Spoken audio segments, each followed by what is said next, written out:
go. Good morning. I am.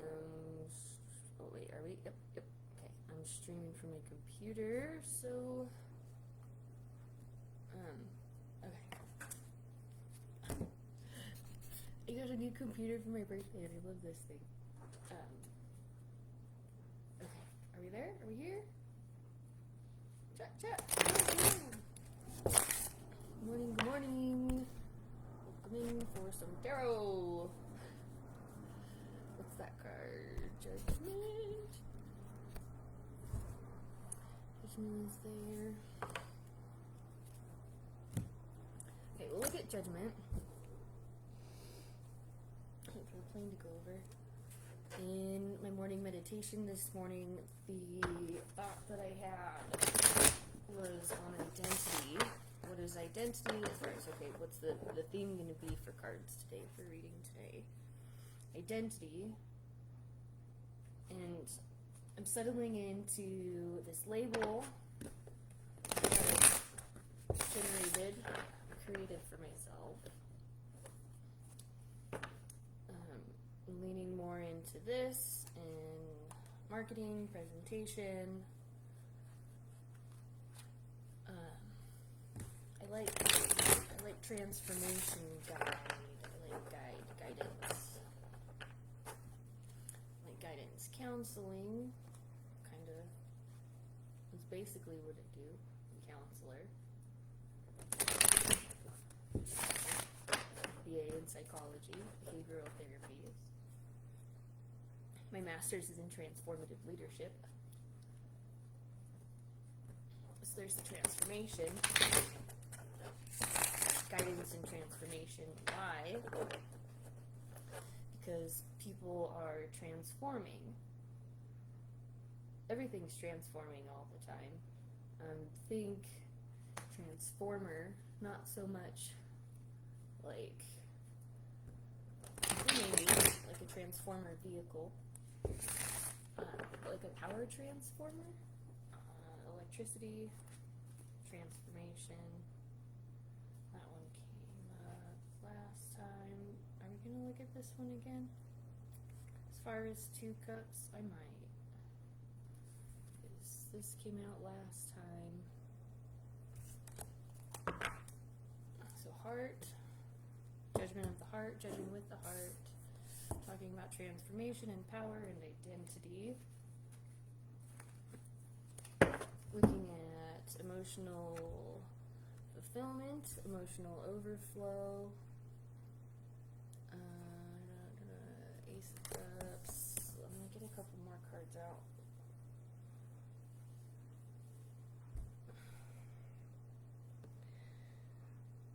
Should we just, okay, well, I'm going to pull out another deck too, because, let's see, why not? 6 Wands is coming up too, so there's transformation as far as heart. 6 has to do with love, heart, compassion.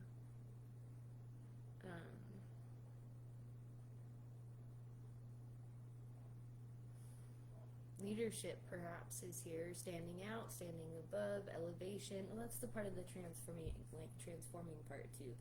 So, in the broader scheme of things within the research as far as aspects of consciousness go, then we start diving into the realm of my research.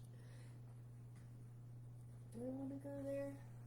Neurological implications of aesthetics and consciousness. So a lot of the reading space here is informed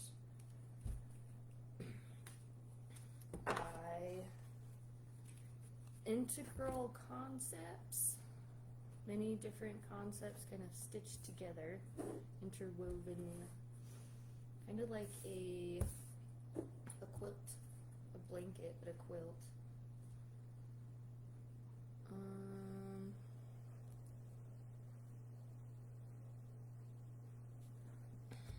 What's the moon deck? I don't want to do. Let's do the uncommon. I think before I pull out of the uncommon, we're going to go this way. I'm going to set aside a couple things here, and you can kind of see what I'm doing. Depends on what we're looking at. I'll show you. Okay, if you jump on, and you have a question, feel free to ask.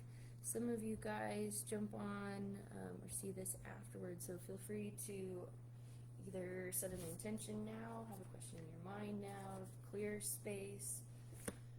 I think energetic clearing is going to be super important. Cleansing, resetting, rebooting, refreshing, re-energizing. That's that transformer again. So you know how on like an electrical outlet, not like standard modern American electrical outlet, where it's got like the reset button in it. Things are kind of overpowered or overwhelmed or exhausted through that electrical component or electrical system, or if there's some sort of an interference where something might blow, in order to prevent that blow or that explosion, there's a shutdown mechanism where it'll just stop responding, so you have to come along and reset it, right? And resetting it into what? Resetting it into right action. Paragrapha literally means let everything that wants to go, go, and everything that wants to come, come. So that's part of the cleansing, maybe the resetting part of it too.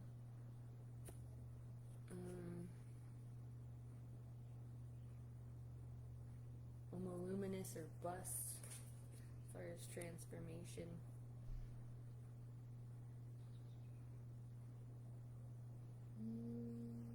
Here's kind of an interweaving together, and this is karma. Karma, love, love, karma. I'll put those there, perhaps. Okay, so if we're talking about karma, nothing from a past life that can't be addressed in the current life. There's an interweaving there, right? There's the knitting, there's the blanket, there's the pulling all of the pieces together. So clearing things out is going to be important, because if there are dust particles, like a dream catcher or like a spider web, right, it's gonna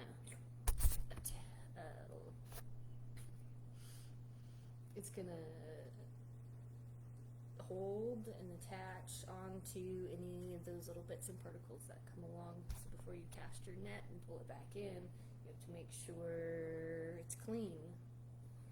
Like I tell my son all the time, you have to keep it clean. Keep it clean, keep it clean. And that pertains to a lot of different things. Spirit, mind, body. Do we want to introduce the light stuff here? I don't think so.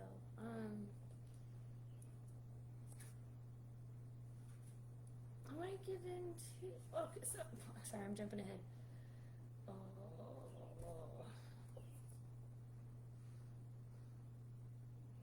No, there's kind of a wall there. Let's keep going in this direction.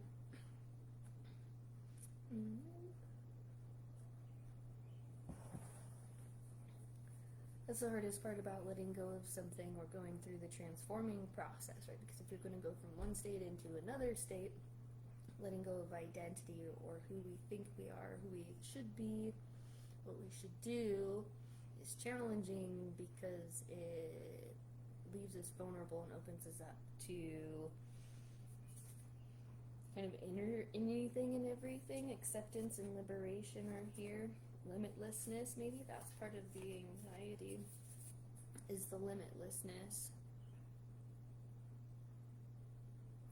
Because it expands beyond the capacity, like the emotional limitlessness. And then the emotions have to do with energetics.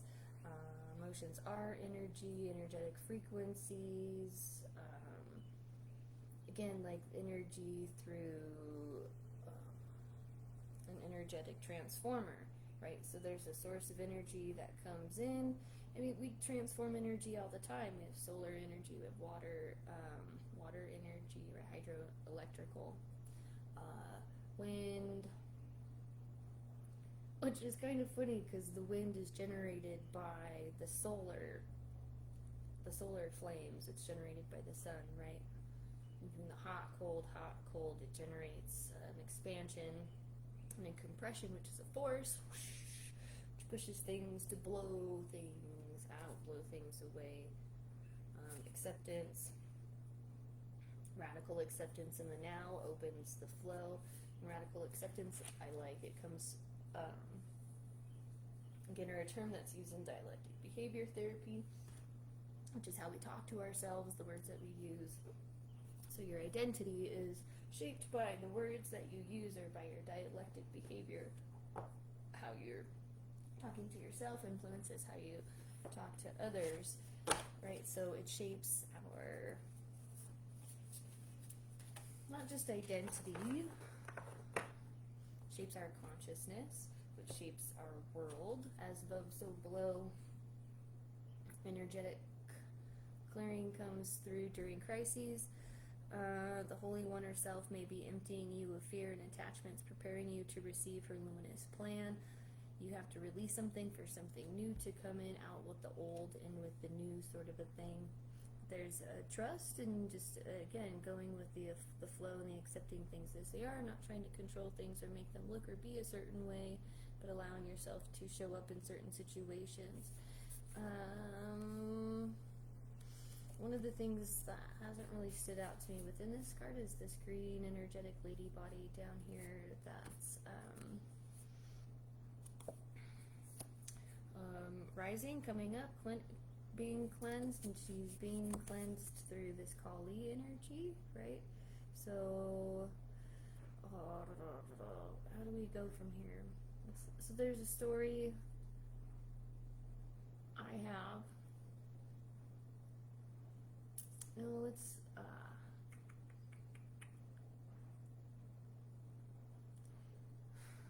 do we put it? Sharing shared experiences, creating identity, and so having gone through experiences that have opened me up to this sort of work, energetic practices, we'll call it that, because this is energetic clearing. Energy through frequency, through vibration. There have been a couple of instances where the entities I've come into contact with or have come into contact with me have presented themselves in this like green energetic body way.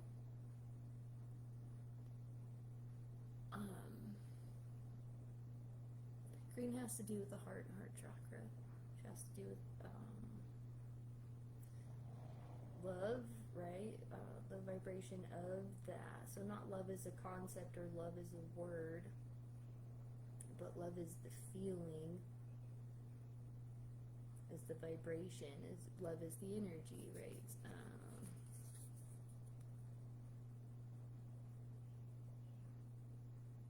And Kali is interesting. If you don't know anything about her, I was introduced to her in graduate school and got to be involved with a group of phenomenal women. The ILA, so the International Leadership Association, like there was a women's conference years ago, and we got to do a presentation on Kali and using Kali as a guide for transformation and personal transformation, life transformation, just transformation, I suppose, in general. And one of the themes that has presented itself to me a couple of times in the last couple of days, maybe worth talking about. This evening came through, I was listening to something this morning about Sekhmet, who's an Egyptian deity, lioness head and a female body, and there's a component in there for which she represents like the untapped feminine expression or the female energy, or that like the wrath and the rage and the temper of the woman that, if provoked in terms of clearing, right, she's the one that's called in to clear and cleanse all the evil, bad, right? There's a violence to create balance within the harmony of the universe shared through the lioness entity, or through the hunt, through hunting. But that's where this right action comes into play, and karma comes into play, and love comes into play. Right? If it's not done within right action, then karma has a tendency to come around and bite you in the ass, I suppose. Or one of the other thoughts that I had is yesterday, karma is a bigger bitch than I could ever be. Reasons to not seek, not that it's not a not seek, we'll see if it comes up, but it goes into this realm of judgment, and I don't want to,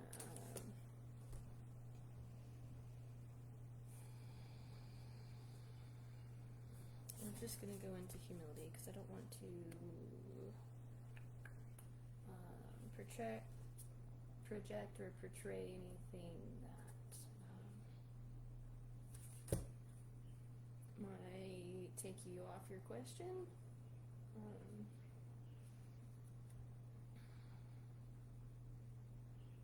It's about emotional understanding through transformation and allowing yourself to sit through it and feel the feelings of feeling it. Allow me to find to always accept the right assistance. I welcome your help in every way until I'm receiving it. Sure, great, go for humility. Go with the flow. What else?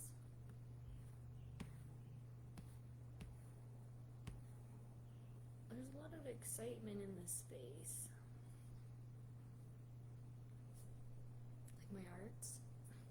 The Lars is mine. These two books in progress. This one I think speaks a lot to transformation. It's taken a couple of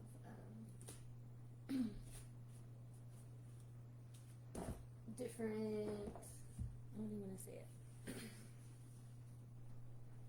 Sessions with the same colors, same emotions, and reworking and reworking, layering and stacking.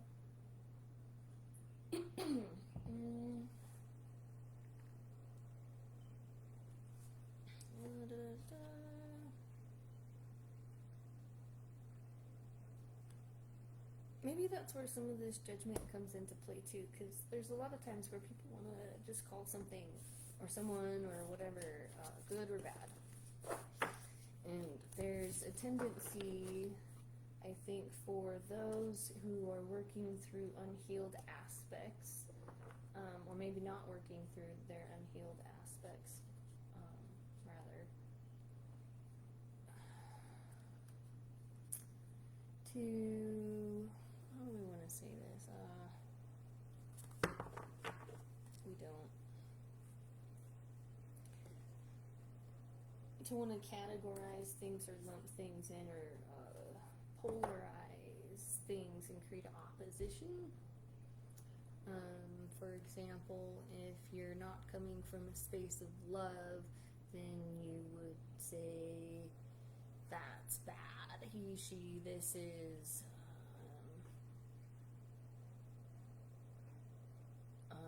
not good or not worth, or don't do, projecting a judgment out there of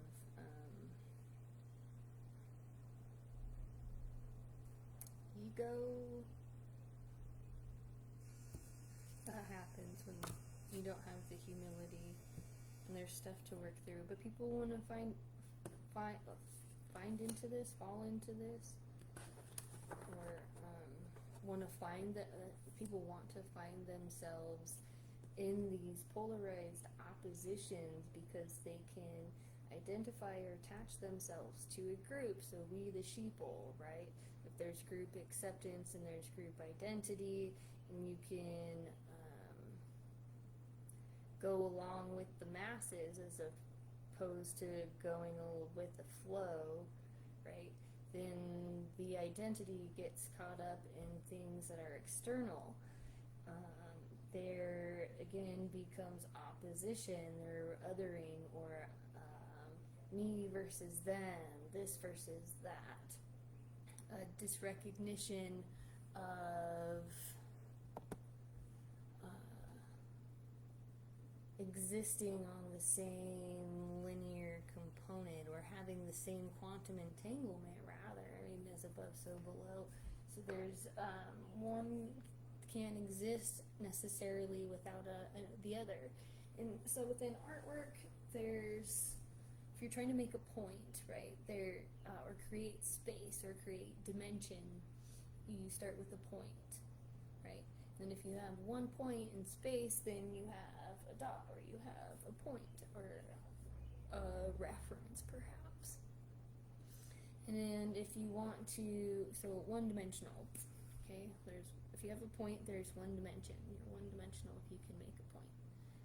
If you are two-dimensional, right, there are 2 points, this point and that point. So within the 2 dimensions, then we create a polarization or the opposition. So there's this point, and what would be opposite of this point would be this point, right? Or creating an extremity through there. So no matter where you move throughout time and space, this point over here is, if there is a line, there's a connection made, and the 2 points are ever connected and put together, right, then they can exist in a 2-dimensional space. And then we go into a 3rd-dimensional space if we have a 3rd point. So not only is there this point and then there's this point over here, there can also be another point that can exist anywhere in between this timeline. I don't know what I want to call that time, that can, space line, okay? And there's like an infinite amount, technically, or there's between here and there, I mean, there's, you can fit as many points as you can from this point all the way to this point to create a 3rd point. And in that 3rd dimension, you can create other lines, which would then give you the geometry, or then the sacred geometry, or the sacred component, or the trifecta, the trinity, right? So within the trinity, you've got even trinity roots within your food. So you have garlic, ginger, onion, they're roots, right? There's a trinity, and then in combination you have a bodily, physical cleansing, clearing that could be helpful. Perhaps, I want to say stay away from water, just water as it is itself. Water without either lemon, salt, sugar, or some sort of combination of the 3 in there, as far as cleansing. So through the sacred geometry within these lines, if you have a linear component and then this dimension, or then you have a shape, you have a form, you have some sort of structure, something that can contain within it all the essence of, or the energetic of, the frequencies of, the dynamics of all these other points, and the infinitude, and all the quantum mechanics that create the existence of things as we know, right? No. So if we add a 4th dimensional point or some sort of component outside of that, or maybe we're doing shapes within shapes within shapes within shapes, and then we're creating fractals, and we're creating this realm of existence where through fractalization we begin to break down the material world, and we decide maybe to transcend this physical form, this 3rd dimensional reality, and then get up into a 4th dimension where multiple dimensions can exist, but like a fractal or something. What goes beyond that? So if you have a fractal within a fractal, and all these different components and concepts, like cartoons are coming to mind, or we have those animations where there's one point and it zooms in and it zooms in and it zooms in and it, and it's just this forever infinite zooming. Each plane that's zoomed in on is a defined concept that holds a ton of meaning and information in it, through symbolism, color, so on and so forth. So then if we were to take that 4th dimensional fractal reality and then put it in line with another fractal reality, we'll begin to get distortion of concepts, perhaps, or things start to get more fuzzy and sparkly. And maybe this is where that veil begins to break down between other realms, other dimensions, things getting into 5D, 6D, 7D, all the way up through these other energetic spaces, because that veil, as it crumbles apart, there's like I guess that sparkling of the different energies as it comes through, and then as you break through that veil and you get onto the other side, you get back to, when you get to where you can have the perception of this energy, of that green. I want to, where would you be then? You would be 5D space, because 4D is the dissolving, the crystallization and that breakdown, or the veil, right? So then beyond the veil would be the 5th, and then so in the 5th dimension you're working with these energetics that are coming through in these different ways, and through the green energy and through this. I've seen it a lot too in artwork or historic paintings that are related to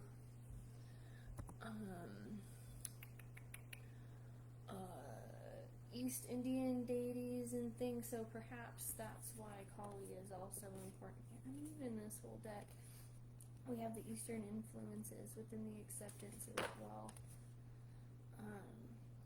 But there's a knowledge and an understanding. I mean, even written in here, they have these different sacred geometry components to them too. So they're, through identity and finding identity and connecting to these other sources and other beings. I mean, even here, inviting in help. Maybe that's kind of the whole point to this, is inviting in the assistance, invite the divine to pursue you. Seriously, just say, I'm finally ready, right? God, pursue me. But there's that green energetic entity kind of within that 5th dimension that'll help pull you forward.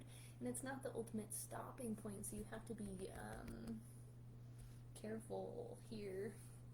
That's why this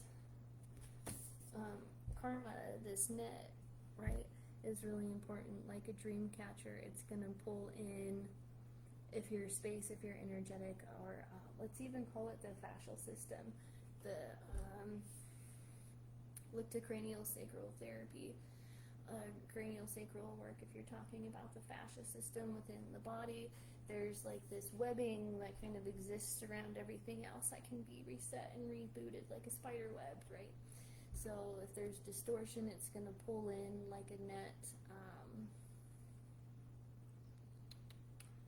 The sharks and things. And then what happens to the sharks and things, Kelsey? I stumbled upon this story via the internet that was talking about a guy who happened into an old abandoned facility where he had discovered a giant tank of formaldehyde that had this great white shark in it, and then it was like, well, how did this shark get here, sort of thing. And it, tracing the history of it, right, there was a big fishing net that had gone out fishing for whatever else, and ended up dragging in the shark. And then so the shark got named Rosie, which is funny because there are a lot of roses throughout here. If you're getting into spiritual practice or psychic work at all, you'll hear roses a lot. Roses having different energetic frequencies and colors, whatever. Anyway, but the shark ended up, shark carcass ended up getting brought in, sold to an artist who stuck it in formaldehyde, and then sold it off to this facility where eventually it was abandoned. And then what do you do with it? I don't know. This entity or being that gets pulled in, right, in essence doesn't die, it doesn't decay, and it doesn't dissolve. It's preserved within the system. So as you're going into these different realms where you're inviting in help and trying to get yourself through these personal transformations through identity, this is where, especially within the realm of divination or in tarot cards, scary things get pulled in or invited in, or unwanted entities, or things that can be facetious, or like the dark fairy, the things that want to distract us and kept in this bubble. There are other entities or other things that are trying to control or trying to direct you because they're trying to play or represent, again, another God entity or energy. Maybe this is where we go in ascending and evolving beyond death and the different layers and dimensions. I mean, it depends on which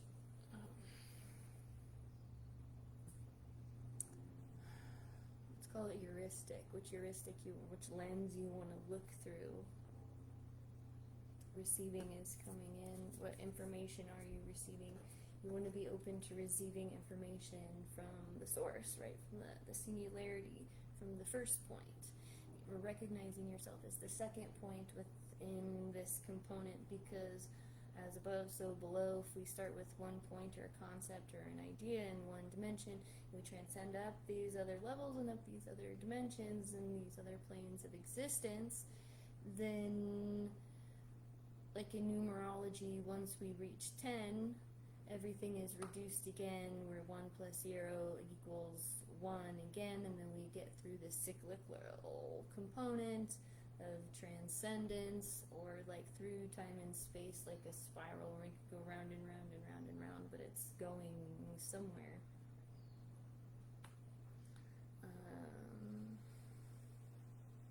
Every day becomes easier to receive the highest divine plan and to trust my inner guidance. Nobody's coming to save you, right? There's a knowing or something beyond.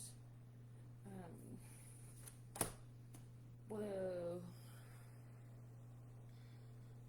I'm going to kind of ground myself in here, because things definitely feel very deep, and I feel like the last week, 2 weeks, really, I mean, we're just digging really deep. Like drilling down into and kind of like the humans trying to reach the center of the earth and trying to reach the core and the depths of identity. We've really only scratched the surface, and that's a deep hole to stand in, because if you put the tallest human at the edge of the deepest hole, I mean, that's still a long fall, and there's no coming back up from there. So you have to go down with a plan, or just trust that what you have to get back up is down at the bottom. Once you are on earth for enough lifetimes, your old soul will begin to long for non-grasping, detachment, or surrender. They bring the peace of God, and the deepening that goes into that radical acceptance and whatnot as well. Do you have any questions? Let's ground it here. A little bit of Palo Santo. We'll let some sage here for a minute. Maybe we'll start wrapping this up a bit. We're at a half hour. And that's definitely a chewable amount of information. I suppose that first bit of information pertains more to the larger scheme of things, kind of collective energies, things that are happening. So if we're going to look at individual things that are going on, I mean, we can, but I feel like people are all looking at the same thing, but having to get to that destination from very different perspectives. So everybody's having very different experiences right now, which may make it hard to relate to other people. That goes into the whole, like, nobody's coming to save you. You have to save yourself. You have to want it. I mean, even if you invite help in, you have to be ready to receive help when it shows up. And it may look different than what you expect. You have to trust that.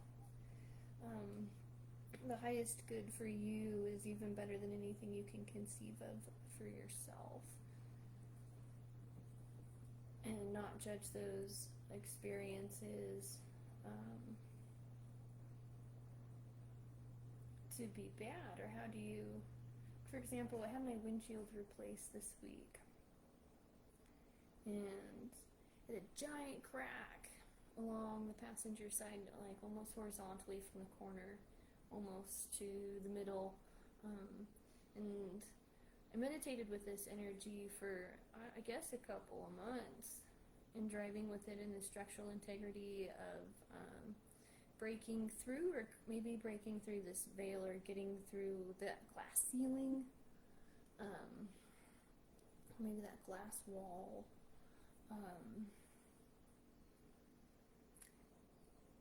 And okay, so it cracked because long winter, cold glass, really freezing cold night, spring, sun, hot sun first thing in the morning after a frozen night, right? Happens. It's glass. I'll have to look into some of the metaphysical components of glass, like as a crystal or stone, what that means. Note to self. And then, so the guy who comes to replace the windshield this week on Wednesday, he's getting it all set up, and it's a nice warm day. Leaves it out just too long, and so the glass starts to bend, expand, because it's liquid, kind of like water. Glass, ice, there's some sort of relationship there, maybe to build on in a future reading or something, I don't know. But the windshield cracked again. So when I had to wait another day, I don't know, there's just these, some people could perceive that situation to be bad, looking at it from a space of neutrality or irony, whatever it is, what it is, the person who came and put it on the next day. There was almost another component too of just, let's just call it perfect timing, and things working out in the way that they need to work out. Sometimes just your presence in a certain time or situation is all you need, or maybe even not your presence in certain situations and things, because pictures speak 1,000 words, silence speaks 1,000 words, or just there's different ways of getting a point across besides trying to vocalize or verbalize it.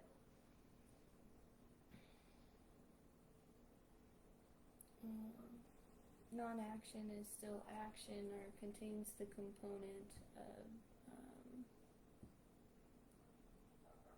action, because again, that concept has to exist. This is that whole, like, don't think of a pink elephant.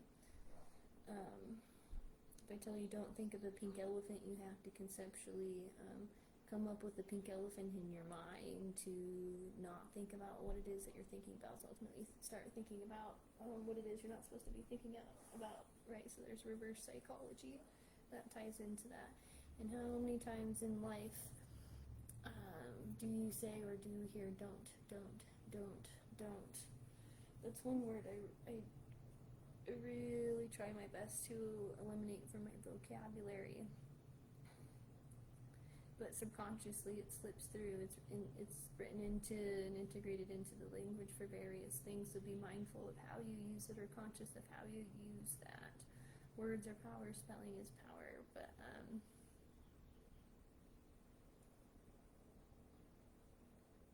there's a shifting in communication.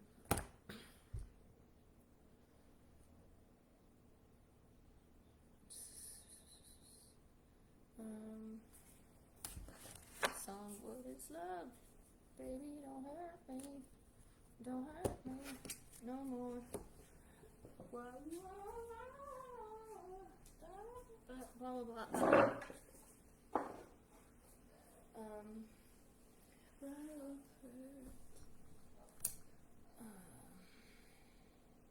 These belief systems, right? All these things that are written into it. No pain, no gain without pain. No pain, no gain. Pain isn't bad. If it takes shit to make bliss, then I feel pretty blissfully.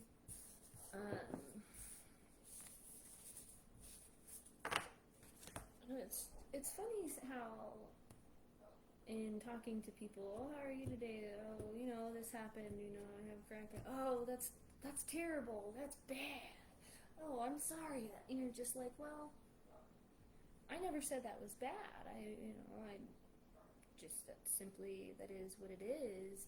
You're putting this judgment onto my experience, that my experience is bad.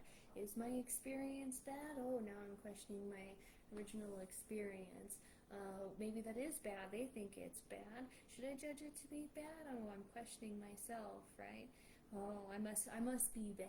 I must not be good if that is bad. And then we're breaking up and breaking away from that initial self and that initial experience of where, like, who cares if it's good or bad? If you're perceiving something to be bad, then you're creating problems where there don't need to be any problems.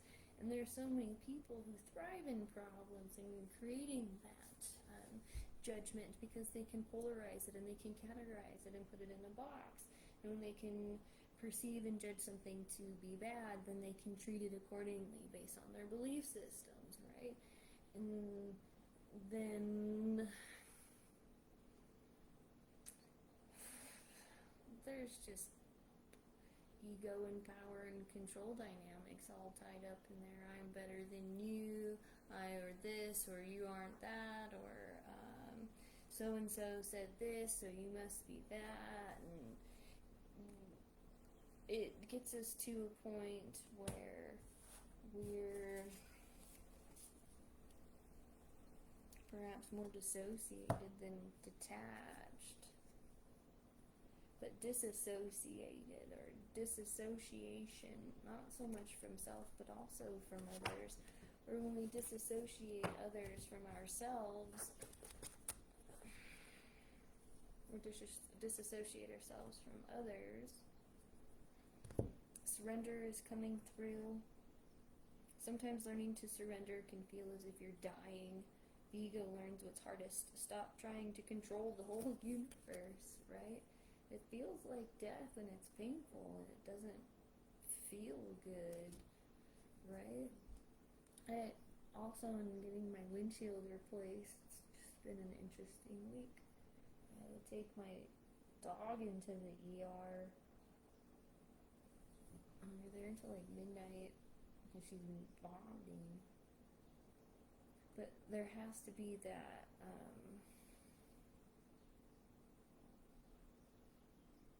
that surrender, and like watching her not be able to have words to express her experience and her feelings, right? She's just feeling and expressing through the body.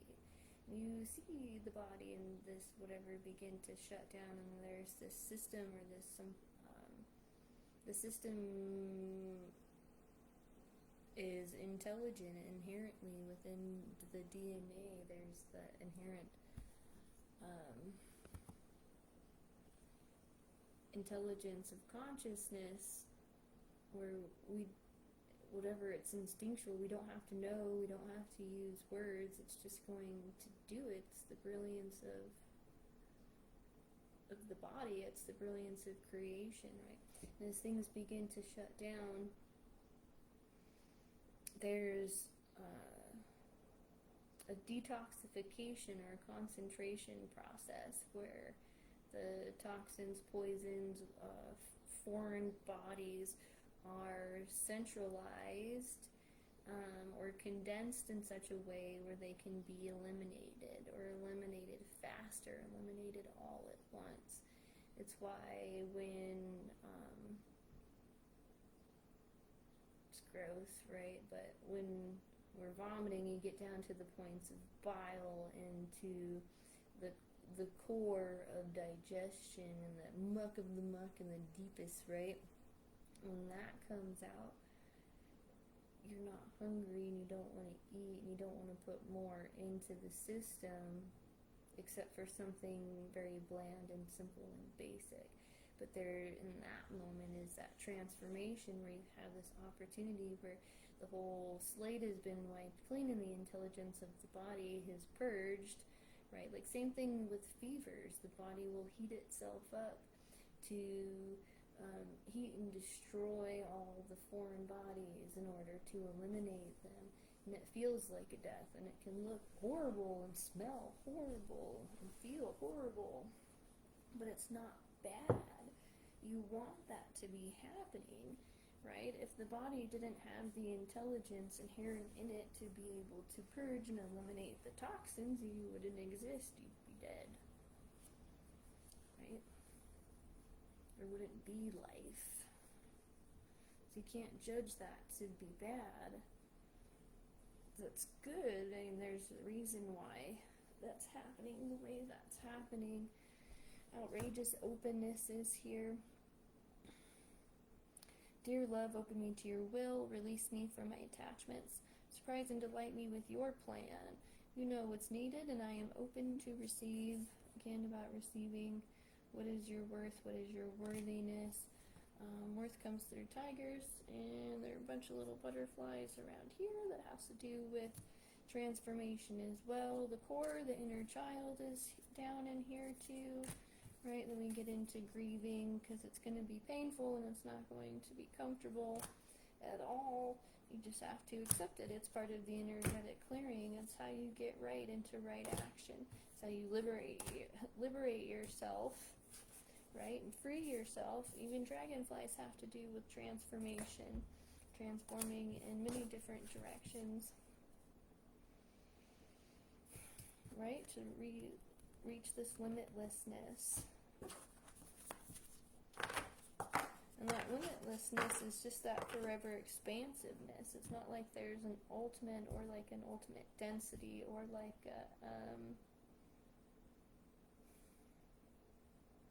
a potential that is reached. Because that assumes that there's a destination, or that there's somewhere you're trying to go, or some sort of object or thing that you're trying to get or attain or receive, which takes you out of limitlessness because it creates limits. It creates this definition that this is the ultimate and that this is the end and that this is the finale. And if you believe that, then you're not allowing yourself to grow and to expand. I mean, even this one's got the butterflies and the wheel going around it as far as the transformation and that limitlessness. See yourself open to receive in the most miraculous ways. The divine can use anything and anyone to do anything. And this is limitless because it is beyond any concept that you can have and know for yourself. It goes into love and it goes into right now. How does that feel? How does all that energy feel to sit with? There's flow. Allow me, divine, to move with the flow and respond with calmness and peace. Maybe that's why I put feeling calm in the little header thing or whatever. Thanks Facebook for letting me share my feelings. Feeling calm goes back to Modest Mouse the View. If it takes shit to make bliss, then I feel pretty blissfully, right? And having gone through just these tumultuous experiences time and time again. I did write it down. I think it was in morning meditation space this morning.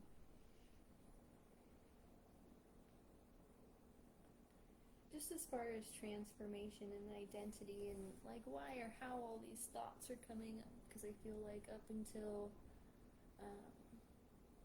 perhaps this most recent cycle, or just whatever, my life, the first part of it's like getting knocked down over and over and over, and having people just come along and just like kick you down and knock you down, everything, circumstances, whatever, so you're bloop bloop bloop bloop along, something comes along and then knocks it down, right?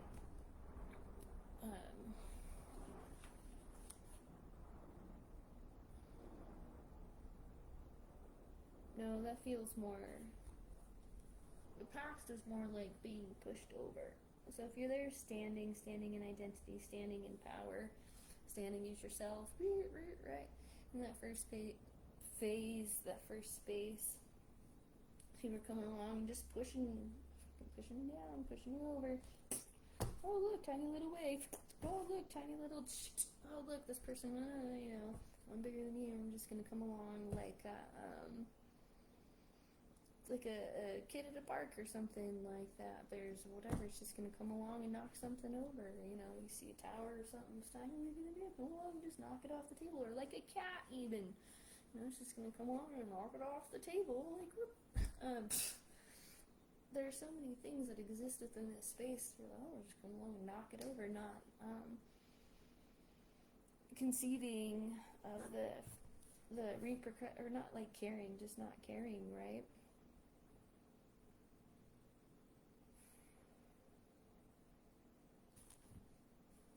Pushed over. Well, if you've been pushed over, like, I don't know, I feel like the first part of my life, especially, like, it was big push over. Whatever, just be nice, just do whatever, big push over, and didn't really take a whole lot to deceive me. Maybe it still doesn't. I might be getting better at it. That's part of this practice. Big push over, getting taken advantage of. Once you get pushed over, and you gotta fucking stand back up again.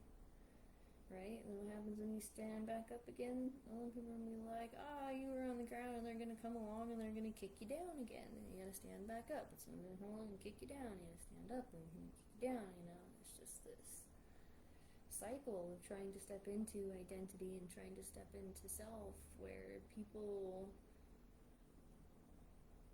freaking push you over and kick you down, keep you down, hold you down, right? Find a way to stand on top or use that energy somehow to define their own identity, because they're in that contrast or in that comparison of points, or in that opposition, that whole me versus you. When we get out of that oneness, whereas if we're in that oneness, then I wouldn't knock it down, because I don't want anybody to knock me down. If I knock it down, then I'm also knocking myself down through that karmic energy. If I wouldn't speak to myself like that, why would I speak to somebody else like that? If you're speaking to somebody else like that, maybe you're speaking to yourself like that too, or not speaking to yourself. If you're not speaking to someone else, maybe it's because you're not speaking to yourself and not living in this state of authenticity. It's hard to be in that space of authenticity, let me tell you. As you stand out like a sore thumb, whether you want to or not, somebody's going to come along and try to knock it down and try to pick it. Like, what have humans notoriously done in the past within the forest? Wow, that's the biggest tree here. Let's knock it down. Let's cut it down. Just to say, I cut down the biggest tree.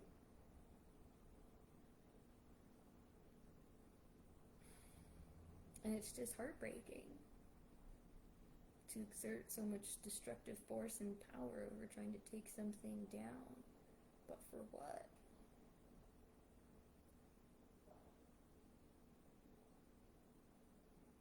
You don't need to take down the biggest tree in the forest but to build yourself a boat. Or to build yourself a house. Build yourself a house out of stone. You don't even need to use a tree. Ancient beings, right? Thousands of years old, hundreds of years old.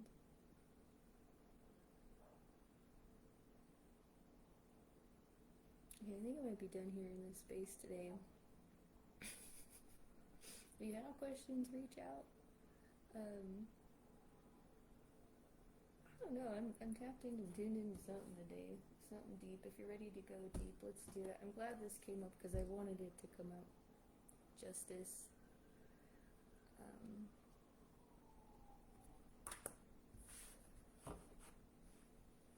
Justice for the lovers.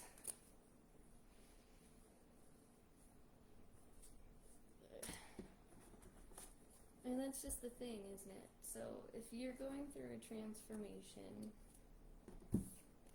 or you've been knocked down and you're at the bottom, right? You're at rock bottom, right? There's nowhere else to go but up. And I don't think a lot of people understand that. They want to perceive what's down on the ground as to being something beneath them or not worth their energy, or I don't know. Sometimes they think it's worth their negative energy, whatever that's worth. But if you don't have a strong foundation, if you don't have your feet firmly planted on the ground, you won't be able to stand up, and anything you build is going to come crumbling down. That's part of the justice, and the justice within the lovers and the relationships. And it's interesting because people who have built themselves up on rocky foundations or non-structurally sound foundations, they build up these elaborate structures and make connections with others. But if one falls, the other crumbles, or there's just not structural integrity behind that support system and behind that relationship. There's a lot of projection going on, or opposition going on, of I'm this and you are that, and therefore we can create or build this. But again, it's not solid. Whereas if you build a foundation within relationships with somebody where you're both, say, at rock bottom, or have nothing left to lose, or don't have any pretense about the situation or the purpose of the relationship, you can establish a super solid foundation and something structurally sound enough for one or two or whoever, where you can erect structures around or on top of that that can withstand the test of time, right? It's like comparing a tree house built by some 12-year-olds to the pyramids of Giza, right? What's going to hold up and what's going to withstand the test of time?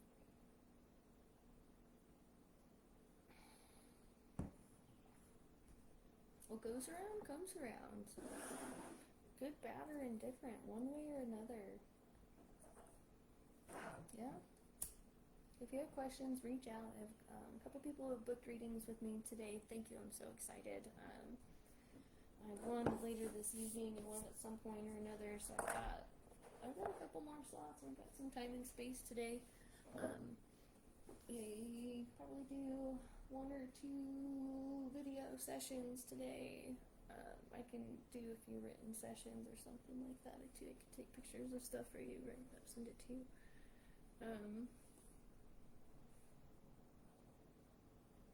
Anything else? I don't know. We're just about at the hour mark. Thanks for joining in. Thanks for showing up. If you want to give an energetic exchange, you can pay me through Venmo or give stars here or something like that. I think I put my Venmo in the comment feed. But it's an energetic exchange. And I'm a firm believer that if the energy behind your money is yucky, for lack of a better word, I don't want it. I don't want your yucky money energy. Okay, I only want money if it's given through that energy of progress and progression and movement, right? In feeding a fueling of a good warming fire, something that can allow me to continue to give back and give out. Anything given with, what's the word? Constraint or expectation, maybe. Like, I'll do this for you if you do that, I did this for you, so therefore you have to do this for me, sort of thing. Stay away from that. Anything else? I don't know, it's just sitting in the depths of the deep, deep dark. It's radical acceptance. It's sitting with it. It's just feeling the feelings to feel them and finding the beauty in that feeling and the pain and the transformation. Thinking it and accepting it and acknowledging it for what it is. And welcoming it to pass through and pass on and pass by. That's fine. That's great. If it's not in the highest good for myself and others, or in the highest good of all, I don't want it. Right? Sit in that energy and see how things shift. Reach out, talk to me, have conversations, or no. I don't know, draw a picture. I got fan art today. Thanks, Chad. Or fan art. It needs the scream. It feels appropriate. I'm gonna sit with that. I'm gonna sit with art. I might have time to paint today. No, change the dialogue, right? I can create space today to paint. I can create time to paint. Like something's like, no, you can't. You can't make what you want. You can't say what you want. You can't do it. Don't do this. Don't do that. You have to do this. You have to do that. You can't, whatever. Oh, look at you. You just think you want to blah, blah, blah. People and their judgments. Yeah, just walking around like, oh, what's it? Hermit mode. Totally hermit mode.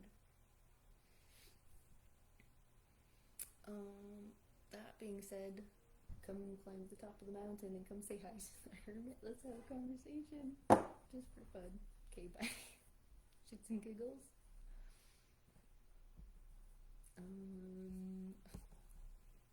Looking for where the end button is. New format. Okay, thank you, bye.